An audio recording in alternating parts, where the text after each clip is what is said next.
Holidays nale, adu namma GT Holidays da. GT Holidays, South India's #1 travel brand. You know you are special when you're with GT Holidays. Doctor ஆகணுங்கிறது உங்களோட கனவா? அப்போ அந்த கனவை நனவாக்க உங்கள் Vidhu NEET coaching academy future doctors ஆக உடனே கால் பண்ணுங்க. 3 BHK பறந்து போ 2 படம் ரிலீஸ் ஆயிருக்கு. அதை தாண்டி நிறைய படங்கள் ஃபீனிக்ஸ் நிறைய படம் ரிலீஸ் ஆயிருக்கு. ஆனால் பறந்து போ பார்க்கும்போது கிட்டத்தட்ட டூரிஸ்ட் தமிழ் மாதிரி வந்துருமோ அப்படிங்கிற மாதிரி மக்கள் கருத்து சொல்லிட்டு இருக்காங்க. நான் பறந்து போ படம் மட்டும்தான் பார்த்தேன். 3 BHKங்கிறது பார்த்தீங்கன்னா ஒரு நல்ல கருத்துள்ள படமாக இருந்தாலும் ஒரு என்டர்டெயின்மெண்ட்டாக இல்லை, ரொம்ப ஸ்லோவாக இருக்குது அப்படிங்கிற மாதிரி தான் எனக்கு ஃபீட்பேக் கிடைச்சது. அதிலும் ஒரு நண்பர் சொன்னார், பறந்து போ படத்தை நான் பார்த்தேன், என்னை பொறுத்த வரைக்கும் அது ஒரு சிறுகதைக்கான ஒரு விஷயம்தான். அதை ராம் ஒரு தன்னுடைய திறமையால் ஒரு முழுநீள திரைப்படமாக ஆக்கியிருக்காரு. ஒரு பறந்து போ அப்படின்னு ஒரு கவிதை தொகுப்பு ஒரு சிறுகதைக்கு சூட்டுகிற ஒரு தலைப்புல ஒரு படம் வர்றது ரொம்ப ஒரு ஆரோக்கியமான விஷயம்தான். இன்னொரு பக்கம் ஃபீனிக்ஸ் படம், அந்த படம் விமர்சனம் தாண்டி சூர்யா விஜய் சேதுபதி அவரை கலாய்க்காத விதமே இல்லை. அதே நேரம் இந்த ரூம் போட்டு யோசிக்கிற மாதிரி இந்த ரூம் போட்டு அவரை தாக்குறது இருக்குல்ல, அது ரொம்ப அதிகப்படியானதுன்னு நினைக்கிறேன். எல்லாத்துக்கும் மேல பவன் கல்யாண் ஒட்டுமொத்தமா இந்தியா முழுக்க பாஜக கொண்டு போய் நினைக்கிறாரா இல்ல அந்த படம் இதற்காக? கூட பார்த்தீங்கன்னா ஏஆர் ரஹ்மான் ஒர்க் பண்றாரு. ஸோ இவங்களை வச்சா அந்த பிரச்சனை வர எதனால வைக்கிறாங்க? சமீபத்தில் அந்த ஹனுமன் படம் தான் நினைக்கிறேன். அதில் பார்த்தீங்கன்னா ராவணன் கேரக்டரில் சைஃப் அலிகானை நடிக்க வச்சிருக்கோம். ஏன் அதுதான் என்ன மேட்டர் அப்படின்னா, இப்போ சைஃப் அலிகான் ஒரு இஸ்லாமியர், இந்துத்துவ கொள்கை கொண்டவர்கள் ராவணனை ஒரு எதிரியாக பாவிக்கிறாங்க. அப்போ அந்த கேரக்டருக்கு இவங்க யாரை வேணாலும் போட்டிருக்கலாம். ஆனால் ஒரு சைஃப் அலிகானை போடுவதன் மூலமாக ஒரு குறியீடாக அங்கேயும் ஒரு இஸ்லாமிய எதிர்ப்பு இவங்க அப்படி கொண்டு வர்றாங்க. அதுக்கப்புறம் இந்த படத்துக்கு வந்தீங்க அப்படின்னா, இப்போ ஏஆர் ரஹ்மான் அதை உள்ள கொண்டு வரும்போது நாளைக்கு அந்த படத்தில் பார்த்தீங்கன்னா இஸ்லாமிய எதிர்ப்பு ஏதாவது ஒரு வசனங்கள் அதில் இருந்தா கூட இல்லையே நாங்கள் அந்த இனத்துல எல்லாம் பண்ணவே இல்லையே, பாருங்க ரஹ்மானே ஒர்க் பண்ணியிருக்காருன்னு சொல்வதற்கு வசதியாகத்தான் இந்த மாதிரியான ஒரு ஏற்பாடெல்லாம் பண்றாங்க. 50க்கும் மேற்பட்ட உலக நாடுகளில் 100 கோடிக்கும் அதிகமான ஆகாயம் தமிழ் பார்வையாளர்களுக்கு பேரன்பும் திருநன்றி. உலகெங்கும் வாழும் ஆகாயம் தமிழ் நெஞ்சங்களுக்கு கிறிஸ்டியின் அன்பு வணக்கம். நம்மோடு சினிமா விமர்சகர் வலைப்பேச்சு பிஸ்மி இணைஞ்சிருக்காரு. வணக்கம் சார். வணக்கம். எப்படி இருக்கீங்க சார்? 3 BHK பறந்து போ 2 படம் ரிலீஸ் ஆயிருக்கு. அதை தாண்டி நிறைய படங்கள் ஃபீனிக்ஸ் நிறைய படம் ரிலீஸ் ஆயிருக்கு.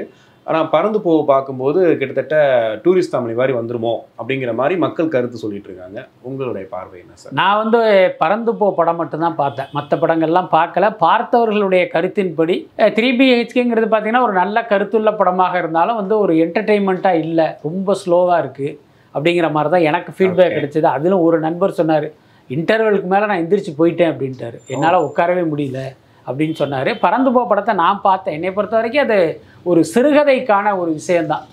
அதை ராம் ஒரு தன்னுடைய திறமையால் ஒரு முழுநீள திரைப்படமாக ஆக்கியிருக்காரு. அது இல்லாமல் இன்றைக்கி வர்ற படங்களுடைய தலைப்பெல்லாம் நம்ம வாயிலேயே நுழையாது, காதால் கேட்க முடியாத அளவுக்கு தான் படங்களுடைய தலைப்பெல்லாம் இருக்குது. அப்படி இருக்கும்போது ஒரு பறந்து போ அப்படின்னு ஒரு கவிதை தொகுப்பு ஒரு சிறுகதைக்கு சூட்டுகிற ஒரு தலைப்பில் ஒரு படம் வர்றது ரொம்ப ஒரு ஆரோக்கியமான விஷயந்தான். பட் எல்லாத்துக்கும் மேலே சினிமா என்பது பார்த்திங்கன்னா இன்றைக்கு வெகு மக்களுடைய ஊடகமாக இருக்குது. அவர்களுடைய ஆதரவு இந்த படத்துக்கு கிடைத்தால் நீங்கள் சொல்கிற மாதிரி டூரிஸ்ட் ஃபேமிலி மாதிரியான ஒரு வெற்றியை அடையும். இன்னும் சொல்லப்போனால் இந்த மாதிரி படங்கள் வெற்றி அடைவதுங்கிறது நம்ம சொல்கிறது தான், தமிழ் சினிமாவுக்கே ஒரு புது ரத்தம் பாய்ச்சுகிற ஒரு விஷயந்தான். அப்படி ஒரு விஷயம் நடந்துச்சுன்னா உண்மையில் ஒரு மகிழ்ச்சி. ஓகே. இன்னொரு பக்கம் ஃபீனிக்ஸ் படம், அந்த படம் விமர்சனம் தாண்டி சூர்யா விஜய் சேதுபதி அவரை கலாய்க்காத விதமே இல்லை, எல்லா விதத்துலையும் கலாய்க்கிறாங்க. இவர் என்ன ஓவரா பண்ணுறாரு, வயசுக்கு மீறின ஒரு விஷயம். இதை எப்படி சார் பார்க்குறீங்க, அந்த கலாய்க்கிறது மற்ற விஷயங்கள்? அதாவது அவர் அடித்த கமெண்ட்ஸு, அப்புறம் அவருடைய பாடி லாங்குவேஜ் அது விமர்சனத்துக்குரியது தான், அதில் எந்த மாற்றமே இல்லை. அதே நேரம் இந்த ரூம் போட்டு யோசிக்கிற மாதிரி இந்த ரூம் போட்டு அவரை தாக்குறது இருக்குல்ல, அது ரொம்ப அதிகப்படியானதுன்னு நினைக்கிறேன். எல்லாத்துக்கும் மேலே அந்த வயசில் ஒரு பையன் நம்ம வீட்டில் இருந்தால் கிட்டத்தட்ட இதே மாதிரி தான் இருப்பான். அப்படி இருக்கானேங்கிறதால நம்ம அவனை வீட்டை விட்டு வெள்ளையா தூக்கி போட போகிறோம். அந்த தவறுகளோடு அவனை நம்ம வச்சுக்கிட்டு இவனை எப்படி சரி பண்ணுறதுன்னு நம்மெல்லாம் பார்ப்போம். அப்படி இருக்கும்போது விஜய் சேதுபதியுடைய மகனை மட்டும் நீங்கள் இந்த மாதிரி வன்மத்தோடு தாக்கணும். உண்மையில் அவர் சொன்னது கொஞ்சம் அதிகப்படியான விஷயம் தான், அதில் மாற்றமே இல்லை. ஏதாவது ஒருத்தர் சுட்டி காட்டினீங்க, 2 பேர் சுட்டி காட்டினீங்கன்னா ஓகே. அதை விட்டுட்டு ஒரு பயங்கரமாக ஒரு பெரிய தாக்குதல் நடத்துவதற்கு பின்னால் ஏதோ ஒரு உள்நோக்கம் இருக்கிற மாதிரி தான் தெரியுது. எல்லாத்துக்கும் மேலே விஜய் சேதுபதி இன்றைக்கி கோடிக்கணக்கில் சம்பளம் வாங்குறாரு. இவன் பார்த்தீங்கன்னா பார்ன் வித் சில்வர் ஸ்பூனு, அந்த ஒரு எரிச்சல் அது ஒரு உளவியல் ரீதியான ஒரு காரணம். இப்போ நமக்கு கிடைக்காத ஒரு வாழ்க்கை இவனுக்கு கிடைச்சிருக்கு, அந்த வாழ்க்கை கிடைச்சதால தானே இப்படி பேசுகிறான் அப்படிங்கிற அந்த கோபம் சேர்ந்து கூட இந்த மாதிரியான விமர்சனங்களுக்கு காரணமாக இருக்குன்னு நினைக்கிறேன். என்னை பொறுத்த வரைக்கும் அது தேவையில்லை. நீங்கள் போய் ஃபீனிக்ஸ் படம் பாருங்கள், அதில் அவருடைய நடிப்பு எப்படி இருக்குது, நல்லா இருக்கா இல்லையா, அதுதானே கரெக்டாக இருக்கும். அதை விட்டுட்டு நீங்கள் அதை தவிர்த்துட்டு மற்ற விஷயங்கள்லாம் பேசுவதுங்கிறது ஒரு சரியான விஷயம் வரைக்கும் போகிறது தானே சார் இப்போ. இல்லை, அதுதாங்க இன்றைக்கி சமூக ஊடகங்களால் வந்து பல நன்மைகள் நிகழ்ந்தாலும் இன்னொரு பக்கம் பார்த்தீங்கன்னா அது ஒரு மிகப்பெரிய சீர்கேட்டை ஏற்படுத்திடுச்சு. நான் சொல்கிற மாதிரி சமூக ஊடகங்கள் இன்றைக்கு சமூக விரோதிகளின் ஊடகமாக மாறிடுச்சு. அதனால தான் இந்த மாதிரியான விஷயங்கள்லாம் நடக்குது. ஒவ்வொருத்தரும் உள்ளுக்குள்ளே பார்த்தீங்கன்னா நிறைய அழுக்குகளோடு இருப்பாங்க. ஒரு 20 வருஷத்துக்கு முன்னால் பார்த்தீங்கன்னா அது அவனுக்குள்ளேயே இருக்கும், அது வெளிவருவதற்கான வாய்ப்பே இல்லை. ஆனால் இன்றைக்கி ஒரு சமூக ஊடகங்கள் வந்த பிறகு அவன் கையில் ஒரு ஃபோன் இருக்குது, அவன் நினச்சானா அது உள்ளார அவன் என்ன நினைக்கிறானோ அது இம்மீடியட்டாக வந்து இதில் போட்டுற முடியும். அதனால தான் பார்த்தீங்கன்னா இங்கே சமூக ஊடகங்கள் கிட்டத்தட்ட ஒரு குப்பை தொட்டியாகவே மாறிடுச்சு. அது ஒரு பெரிய சிக்கல் தான். கண்டிப்பாக. இன்னொரு பக்கம் பார்த்துருப்பீங்க ஒரு ட்ரெய்லர், ஹரிஹர வீர மல்லு. ஓப்பனிங்கில் ட்ரெய்லரோட ஆரம்பத்திலே பார்த்தீங்கன்னா ஒரு இந்துவாகன்னு சொல்லி ஆரம்பிக்கிறாங்க. ரீசெண்டாக சாவான்ற படத்தை பற்றி பெரிய விமர்சனம் பார்த்தோம். இஸ்லாமியர்கள் விரோதிகள், அவங்களால தான் இந்துக்கள் கொல்லப்படுறாங்க அப்படிங்கிறது அது வரலாறு அப்படின்றோம். அதை சொல்லியே தீரணுன்றாங்க. கேட்டால் வந்துட்டு அது தெரியணும் மக்களுக்குன்றாங்க. இப்போ ஏன் தெரியணுன்றது தெரியல. இப்போ அதே பாணியில் கொஞ்சம் அதிகமாகவே இருக்குது. பவன் கல்யாண் ஒட்டுமொத்தமாக இந்தியா முழுக்க பாஜக கொண்டு போய் நினைக்கிறாரா, இல்லை அந்த படம் எதற்காக வருது? அதாவது பவன் கல்யாணுக்கு பாஜகவை பற்றி தெரியலை, அல்லது அவருக்கு அந்த கட்சி குறித்து புரிதல் வந்து ரொம்ப குறைவாக இருக்குது. பாஜகவை பொறுத்த வரைக்கும் தான் வளர்வதற்காக ஒரு கட்சியோடு இணக்கமாக இருந்து அதுக்கப்புறம் அந்த கட்சியையே முழுங்கி கபலீகரம் செய்கிற ஒரு பார்ட்டி தான் பாஜக. அந்த அடிப்படையில் இன்றைக்கு ஆந்திராவில் இவர்களோடு கூட்டணியில் இருக்கிற பாஜகவுடைய முதல் டார்கெட்டே இவருடைய ஜனசேனா கட்சி தான். அது நம்ம விரைவில் நம்ம பார்க்கலாம். ஸோ பாஜக வந்து பழி கொடுக்க போகிறதே இவரை தான். ஆனால் நாம் ஒரு பழியாடு அப்படிங்கிற உண்மை தெரியாமலே இவர் பாஜகவுடைய குரலாக இயங்கிக்கிட்டு இருக்கார். இவர் ஆந்திராவில் அது குறித்து அரசு அவரை பாஜகவுடைய குரலாக இருப்பது குறித்து நம்ம ஒன்றும் சொல்கிறதுக்கு இல்லை. ஆனால் தமிழ்நாட்டில் வந்து நம்ம வந்து அரசியல் பண்ணி இங்கே வந்து பாஜகவை பிரபலப்படுத்தலாம், பாஜகவை வந்து இங்கே காலூன்ற வைக்கலாம் அப்படின்னு நினைக்கிறாரு. அது வந்து ஒரு தவறான விஷயம், அதுக்கான வாய்ப்பும் இல்லை. இன்னொரு பக்கம் இந்த நீங்கள் கேட்ட ஹரிஹர வீரமல்லு படம், அந்த படத்தை பார்க்கும்போது பார்த்தீங்கன்னா மேலோட்டமாக பார்த்தீங்கன்னா இது ஒரு மித்தாலஜி படம் அப்படிங்கிற மாதிரி தான் நமக்கு தோணும். ஆனால் உண்மை அது இல்லை. பாஜகவுடைய அசைன்மெண்ட்டில் இதுவும் ஒன்று. நம்ம ஏற்கனவே தொடர்ந்து பேசிகிட்டு இருக்கோம். பாஜக வந்து இந்த திரைப்படத்துறை வந்து அவங்க கையில் வச்சுருக்காங்க. 2 வகையான படங்கள். ஒன்று இஸ்லாமிய எதிர்ப்பு, இன்னொரு பக்கம் பார்த்திங்கன்னா இந்து மக்களை வந்து ஒன்று திரட்டுவதற்காக இந்த மித்தாலஜி படங்கள். ஏற்கனவே நடந்த அந்த புராண இதிகாசங்களையே அப்படி கதையாக்கி நம்ம இந்து மதம் எவ்வளவு பெருமைக்குரியது அப்படின்ட்டு இந்த பக்கம் ஈர்ப்பதற்கான படங்கள். இதுதான் இவங்களுடைய டார்கெட்டு. நீங்கள் சமீபத்தில் கூட கேள்விப்பட்டிருப்பீங்க, இந்த படம் KGF எடுத்தாங்கல்ல, அந்த நிறுவனம் கிட்டத்தட்ட பார்த்தீங்கன்னா 2037 வரைக்கும் என்னென்ன மித்தாலஜி படங்கள்லாம் எடுக்க போகிறோம் அப்படிங்கிறத ஹொம்பாலே ஃபிலிம்ஸ் ஒரு பெரிய லிஸ்ட்டே போட்டிருந்தாங்க. இப்போ ராமாயணான்னு ஒரு படம் நேத்தோ முந்தா நேத்தோ ஒரு அறிவிப்பு வந்தது. ஸோ இந்த மாதிரி திடீரென்று என்ன அந்த திரைப்பட துறையினருக்கு வந்து நம்ம புராணங்களையும் இதிகாசங்களையும் வந்து படமாக எடுக்கணும்னு என்ன தேவை, என்ன ஆசை, இதன் பின்னணியில் இருப்பது பாஜக. ஒவ்வொரு படத்தின் மீதும் பல ஆயிரக்கணக்கான கோடியை கொட்டி இந்த மாதிரியான படங்கள் எடுக்க சொல்கிறாங்க. ஸோ இவர்கள் அந்த மித்தாலஜி படங்கள் எடுக்கிற மாதிரியான ஒரு இதில் பார்த்திங்கன்னா அந்த இஸ்லாமிய எதிர்ப்பையும் அவங்க கொண்டு வராங்க. இப்போ சமீபத்தில் பார்த்திங்கன்னா கண்ணப்பான்னு ஒரு படம், இந்த மதத்தை ஏற்றுக்காத யாரும் இங்கே இருக்கக்கூடாது, இந்த நாட்டை விட்டு போங்கன்னு அதுக்குள்ளார ஒரு வசனம் இருக்குது. அந்த வசனம் தேவையா? ஆமாம், அதான் கேட்குறேன். அந்த கதைக்கு அந்த வசனம் தேவையா? நீங்கள் பார்க்கும்போது ஏதோ இது அந்த கதைக்கான வசனம் மாதிரி தோணும். ஆனால் நீங்கள் இன்றைக்கு நிகழ்கால அரசியலோடு ஒப்பிடும்போது அவர்கள் யாரை சொல்கிறாங்கங்கிறது உங்களுக்கே தெரியும். நார்மலாகவே ஒரு இஸ்லாமியர் குறித்து ஒருத்தர் கருத்து சொல்கிறான்னா நீ உடனே பாகிஸ்தானுக்கு போ அப்படிம்பாங்க. புரியுதா இல்லை? இதுதான் நடந்துக்கிட்டு இருக்கு. கிட்டத்தட்ட அதுதான் கண்ணப்பா படத்தில் வசனமாகவே வருது. ஸோ இது எல்லாமே பாஜகவுடைய அசைன்மெண்ட் தான். அப்படி எல்லாத்துக்கும் மேலே மக்கள் இருக்காங்க, அவங்க வந்து எல்லாத்தையும் பார்த்துக்கிட்டு தான் இருக்காங்க. இல்லை சார், இந்தியா மதச்சார்பற்ற நாடு அப்படின்னு சொல்கிறோம். இந்த படத்தோட டைட்டிலில் ஒரு டேக்லைன் போட்டிருக்காங்க, ஸ்வாட் வெர்சஸ் ஸ்பிரிட் அப்படின்னு சொல்லிட்டு. ஸ்வாடுனா வாள்கள், ஸ்பிரிட்னா வந்து ஆவி. அது எப்படி சார் எடுத்துக்கிறது? அதாவது வாள்கள்னு யாரை சொல்கிறாங்க, ஆவிகள்னு யாரை சொல்கிறாங்க? இல்லை, அது நம்ம புரிஞ்சிக்க வேண்டியது தானே. இன்னொன்று, இந்தியா மதசார்பற்ற நாடு அப்படிங்கிறதே ஒரு அப்பட்டமான பொய். சார்பற்ற அப்படின்னா என்னென்னா எதையும் சாராதுன்னு தானே அர்த்தம், ரைட்டா? ஆனால் நம்ம நாடு பார்த்திங்கன்னா தீபாவளி பொங்கலுக்கு அரசு விடுமுறை, ரம்ஜானுக்கு அரசு விடுமுறை, கிறிஸ்துமஸுக்கு அரசு விடுமுறை. அப்போ இந்த நாடு எல்லா மதத்தையும் சார்ந்த நாடு, அதுதான் உண்மை. அப்போ இந்த மத சார்பற்றங்கிறது எந்த அளவுக்கு பொய்யோ அந்த மாதிரி தான் இன்றைக்கு இவர்கள் பாஜக போடுகிற நாங்களும் வந்து எல்லாரையும் சமமாக பார்க்குறோம் என்கிற அந்த வாதமும் அப்படி தான் இருக்குது. இன்னைக்கு கூட காலையில் ஒரு தொலைக்காட்சியில் செய்தி பார்த்துக்கிட்டு இருக்கேன்.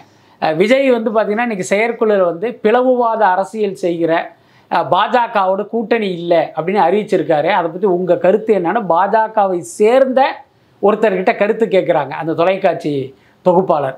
அதுக்கு அவர் சொல்கிறாரு, இந்த மாதிரி பிளவுவாத மதங்களை வைத்து பிரிக்கிற அப்படின்னு வந்து பாஜக விஜய் சொல்கிறாரு. எந்த அடிப்படையில் சொல்கிறாரு? பாஜக எப்படி பிளவுவாத சக்தி ஆகும்? ஏன்னா அவர் வந்து இதுக்கு விளக்கம் கொடுத்தே தீரணும்னு இவர் பொங்குறாரு.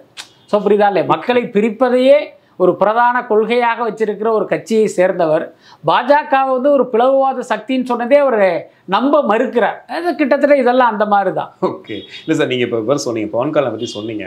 இங்கே வராரு, முருகர் தான் முதற் கடவுள்னு சொல்லிட்டு முருகர் மேலே அவ்வளோ ஒரு இதை கொண்டு போகிறாரு.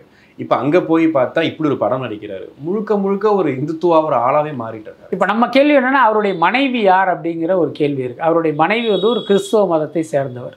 இப்போ நீங்கள் இல்லை என்னை மீறி எங்கள் வீட்டில் கல்யாணம் பண்ணி வச்சுட்டாங்கன்னு நீங்கள் சொல்ல முடியாது. ஏன்னா இது நீங்கள் காதல் திருமணம் செய்த ஒரு மனைவி தான். ஸோ இப்படி ஒரு கொள்கை கொண்ட நீங்கள் எப்படி அவரை வந்து இன்னும் கிறிஸ்துவராகவே உங்களோட வாழ அனுமதிச்சிங்க? அப்போ இதன் மூலமே தெரிஞ்சுக்கலாம், பவன் கல்யாண் பார்த்தீங்கன்னா இன்றைக்கு இந்துத்துவாங்கிறது ஒரு அரசியலில் ஒரு சீசனாக இருக்குது. ஸோ அதை வந்து அவர் பயன்படுத்திக்கிறார். அப்படி தான் நம்ம பார்க்க முடியும். அதே நேரம் பவன் கல்யாண் என்கிற அந்த நடிகனை உருவாக்கியதில் இங்கே இருக்கிற சிறுபான்மை மக்களுக்கும் பங்கு இருக்குல்ல. பவன் கல்யாண் படத்தை வந்து ஒரு முஸ்லீமும் பார்த்துருப்பான், ஒரு கிறிஸ்தவனும் பார்த்துருப்பான். அவங்க கொடுத்த 120 ரூபாயில தான் நீங்கள் இந்த இடத்துக்கே வந்திருப்பீங்க. ஆனால் இன்றைக்கு அந்த இடத்துல உட்காந்துக்கிட்டு நீங்கள் அவர்களுக்கு எதிரான ஒரு அரசியலை பேசிகிட்டு இருக்கீங்க அப்படின்னா நீங்கள்லாம் என்ன மனிதர்? ஓகே சார், இப்போ பார்த்தீங்கன்னா தென்னிந்தியாவை பொறுத்த வரைக்கும் இவங்க யூஸ் பண்ண டெக்னீஷியன்ஸும் பார்த்தீங்கன்னா நம்மதுலேருந்தே எடுத்துகிட்டு இருக்காங்க. இப்போ ஏஎம் ரத்னம் தான் ப்ரொடியூஸ் பண்ணுறாரு. இதை தாண்டி கீரவாணி இந்த டீம் எல்லாம் ஒர்க் பண்ணுறாங்க. இப்போ ராமாயணாவில் கூட பார்த்தீங்கன்னா ஏஆர் ரஹ்மான் வந்து ஒர்க் பண்ணுறாரு. ஸோ இவங்களை வச்சா அந்த பிரச்சனை வராது. எதனால வைக்கிறாங்க? அது வந்து ஒரு வகையான சாதுரியம் தான் அது. நீங்கள் அதுக்கு ஒரு பழைய உதாரணம் சொல்லணும் அப்படின்னா, பாக்யராஜ் என்ன பண்ணாங்கன்னா இது நம்மாளுன்னு ஒரு படம் எடுத்தாங்க. அந்த படத்தில் பார்த்தீங்கன்னா பிராமணர்களை வந்து சகட்டு மேனிக்கு வந்து கிண்டல் பண்ணியிருப்பாங்க, விமர்சனம் பண்ணியிருப்பாங்க. அப்போ பாக்யராஜ் தான் அதனுடைய மொத்த படத்தினுடைய இயக்குனர். அப்போ அவர் என்ன பண்ணார்னா, எழுத்தாளர் பாலகுமாரன் வந்து இப்போ அவர் கூட இருந்தார். அப்போ வந்து டைரக்டர்னு அவர் பேரை போட்டார். என்ன, இப்போ இந்த பிராமணர்கள் இதுக்கு எதிர்ப்பு தெரிவித்தாலும் அந்த படத்தை இயக்குனது யாரு? பாலகுமாரன், உங்காலு தானே. ஸோ இது கிட்டத்தட்ட அந்த மாதிரியான ஒரு சாதுரியம் தான். நீங்கள் சமீபத்தில் அந்த ஹனுமன் படம் தான் நினைக்கிறேன், அதில் பார்த்தீங்கன்னா ராவணன் கேரக்டரில் வந்து சைஃப் அலிகானை நடிக்க வச்சுருப்பாங்க. ஏன் அதான் என்ன மேட்டர் அப்படின்னா, இப்போ சைஃப் அலிகான் வந்து ஒரு இஸ்லாமியர். ராவணன் கேரக்டர் பார்த்தீங்கன்னா இப்போ வட இந்திய மக்களும் சரி ஒரு இந்துத்துவ கொள்கை கொண்டவர்களும் ராவணனை வந்து ஒரு எதிரியாக பாவிக்கிறாங்க. அப்போ அந்த கேரக்டருக்கு இவங்க யாரை வேணாலும் போட்டிருக்கலாம். ஆனால் ஒரு சைஃப் அலிகானை போடுவதன் மூலமாக ஒரு குறியீடாக அங்கேயும் ஒரு இஸ்லாமிய எதிர்ப்பு வந்து இவங்க அப்படி கொண்டு வர்றாங்க. புரியுதா இல்லையா? அதுக்கப்புறம் இந்த படத்துக்கு வந்தீங்க அப்படின்னா, இப்போ ஏஆர் ரஹ்மான் அதை உள்ளே கொண்டு வரும்போது நாளைக்கு அந்த படத்தில் பார்த்தீங்கன்னா இஸ்லாமிய எதிர்ப்பு ஏதாவது ஒரு வசனங்கள் அதில் இருந்தால் கூட, இல்லையே நாங்கள் அந்த இனத்துல எல்லாம் பண்ணவே இல்லையே, பாருங்க ரஹ்மானே ஒர்க் பண்ணியிருக்காருன்னு சொல்வதற்கு வசதியாகத்தான் இந்த மாதிரியான ஒரு ஏற்பாடெல்லாம் பண்ணுறாங்க. ஓகே, அந்த இன்ட்ரோடக்ஷன் வீடியோ பார்த்துருப்பீங்க. இந்த வாட்டி ராவணனை கொஞ்சம் மாசா காட்டுற மாதிரி அதில் காட்டியிருக்காங்க. ஒருவேளை இந்த வாட்டி கொஞ்சம் இந்த ராமாயணத்தை பற்றி நிறைய பார்த்துட்டோம், ஸோ இந்த மாதிரி கொஞ்சம் மாற்றி வேறு விஷயமா பண்ணுவோம்னு எடுத்திருப்பாங்க. இல்லை, வாய்ப்பு இல்லை. ஏன்னா ராவணனாக இந்த யஷ் நடித்தாலும் நீங்கள் ராவணனுடைய கேரக்டரை மாற்ற முடியாதுல்ல. இப்போ யஷ் நடிச்சிருக்காரு, அதனால ராவணனை வந்து நம்ம டபுள் ஹீரோவாக மாற்றுவோம், சீத்தை அங்கே போன இடத்துல அவர் மீது காதல் கொண்டாருன்னு மாற்றுவோம் அப்படின்லாம் நீங்கள் மாற்றிட முடியாது. ஏன்னா ராமாயணம்ங்கிறது ஏற்கனவே உள்ள கதை தான். ஸோ அதில் சின்ன சின்ன டெக்னிக்கலாக சேஞ்சஸ் பண்ணுறதுக்கு வாய்ப்பு இருக்க தவிர அந்த கேரக்டரைசேஷனுங்கிறது மாறாது. அப்படி தான் நான் நினைக்கிறேன். டெக்னிக்கலாக கொஞ்சம் வேறு மாதிரி எடுப்பாங்க, அதுக்கு வேணால் வாய்ப்பு இருக்குது. இன்னும் எத்தனை ராமாயணம் சார் எடுப்பாங்க? சீரியஸாக பார்த்துட்டோம், கார்ட்டூனாக பார்த்துட்டோம், பெரிய படமாக பார்த்துட்டோம், ஆதி புருஷ் பார்த்தோம், எத்தனையோ படங்கள் பார்த்துட்டோம். திரும்ப திரும்ப ராமாயணன்றது என்ன? இல்லை, இந்த படத்தை பொறுத்த வரைக்கும் பார்த்தீங்கன்னா இப்போ சமீப காலமாக நடந்து வரும் விஷயங்களை பார்த்தீங்கன்னா ஒரு ராமாயணத்தை இந்த தலைமுறைக்கு நம்ம கொடுக்கணும் அப்படிங்கிறது இவர்களுடைய நோக்கம். பேர் போட்டுக்கிறாங்களே, ஆமா, இவரோட ராமாயணா, இவரோட ராமாயணான்னு. அதான் என்னன்னா, இப்போ இவர்கள் ஒரு இயக்குனராக அவங்க பேரை போட்டுக்கிறாங்க. அது ஒரு பக்கம் இருந்தாலும் இந்த முறை இந்த படங்கள் எல்லாம் எடுப்பதற்கு காரணம் வந்து இந்த பின்னால் இருக்கிற ஒரு அரசியல் தான். அதனால இன்னும் 100 ராமாயணம் கூட வருவதற்கு வாய்ப்பு இருக்கு. ஓகே, கண்டிப்பா சார், நிறைய விஷயங்கள் பேசணும். ரொம்ப நன்றி. ஹாலிடேஸ்னாலே அது நம்ம ஜிடி ஹாலிடேஸ் தான். GT Holidays, South India's #1 travel brand. You know you are special when you're with GT Holidays. Doctor ஆகணுங்கிறது உங்களோட கனவா? அப்போ அந்த கனவை நனவாக்க உங்கள் Vidhu NEET coaching academy future doctors ஆக உடனே கால் பண்ணுங்க.